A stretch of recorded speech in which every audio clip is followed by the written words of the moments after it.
Insap, Inspirasi Sabda Gereja Kristus Raja Paroki Bajiro. Ya, para Bapak Ibu dan saudara-saudari yang dikasihi Tuhan, salam jumpa, berkat dalam. Marilah kita bersama-sama menghadap Tuhan untuk mendengarkan sabdanya, dan nanti kita mohon berkat-Nya. Dalam nama Bapa dan Putra dan Roh Kudus, amin.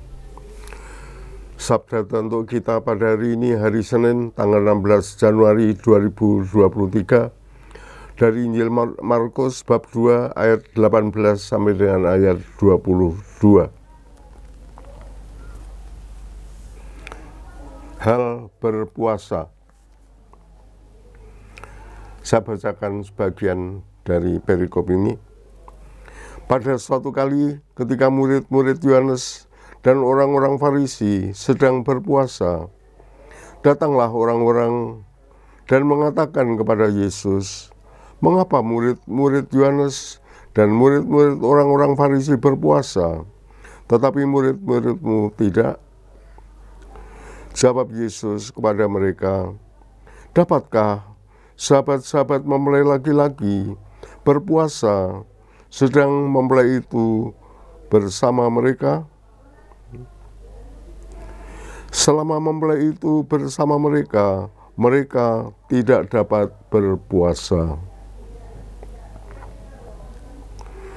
Demikianlah sabda Tuhan. Bapak, Ibu, dan saudara saya yang terkasih, di sini saya tidak akan berbicara tentang puasa, walaupun ya setelah Natal biasanya kita lalu harus mempersiapkan diri untuk memasuki masa puasa ya. Pada kesempatan ini saya tertarik untuk mengajak Anda sekalian merenungkan tentang apa yang dikatakan Yesus, yaitu Yesus menyebut dirinya sebagai sang mempelai. Dan dikatakan tadi, dapatkah sahabat-sahabat mempelai laki-laki berpuasa sedangkan mempelai itu bersama mereka? Selama mempelai itu bersama mereka, mereka tidak dapat berpuasa. Ya, ada kata mempelai dan ada sahabat mempelai. Siapakah sahabat mempelai? Adalah kita semua.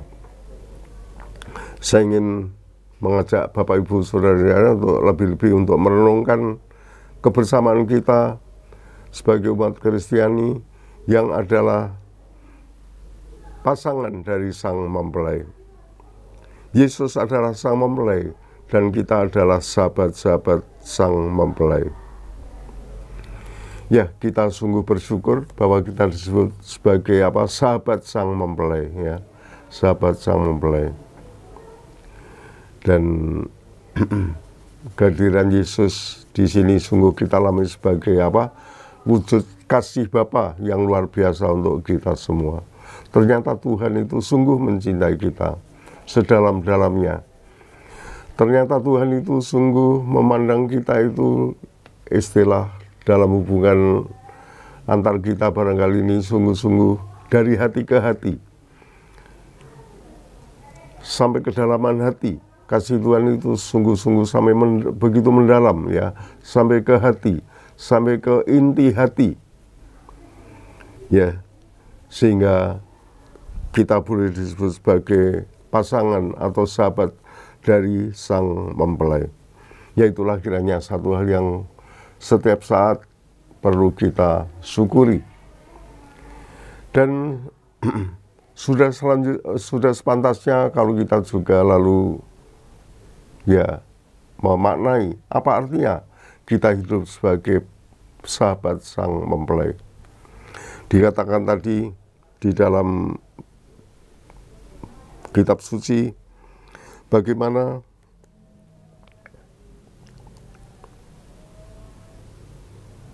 selama mempelai itu bersama-sama mereka, mereka tidak dapat berpuasa. Ya, di dalam kasih Tuhan, ya ketika kita sungguh-sungguh bersatu dengan Tuhan, ya maka ya, kita semestinya menghayati hidup ini dengan penuh sukacita. Ya. Saya mengartikan mereka tidak dapat berpuasa dalam arti kita dipanggil untuk hidup dalam sukacita. Bersukacita karena kasih Tuhan, bersukacita karena kedekatan Tuhan dengan kita, bersukacita karena kita sungguh-sungguh ada di hati Tuhan. Dan ya selanjutnya pastilah sukacita itu juga perlu kita wujudkan di dalam kehidupan yang nyata. Ya. Kita menghayati keberadaan kita ini dengan sukacita. Kita bersyukur atas kehidupan kita yang telah kita terima. Kita harus memberi makna kepada kehidupan kita. Ya bagaimanapun kehidupan kita harus kita terima dengan penuh syukur. Dan itu berarti kita juga akan dibawa kepada suatu optimisme dan cara berpikir yang positif ya di dalam kehidupan ini. Ya, karena realita yang ada pada diri kita adalah karunia dari Tuhan. Hidup di dalam sukacita, itulah Bapak Ibu dan saudara yang terkasih, kiranya satu hal yang sungguh perlu kita hayati, kita wujudkan di dalam kehidupan yang nyata. Ya, saya teringat dengan beberapa kenalan ya keluarga yang ya kebetulan hidupnya itu terbatas. Sebagai contoh, saya mengenal satu keluarga dengan 2 orang anak laki-laki.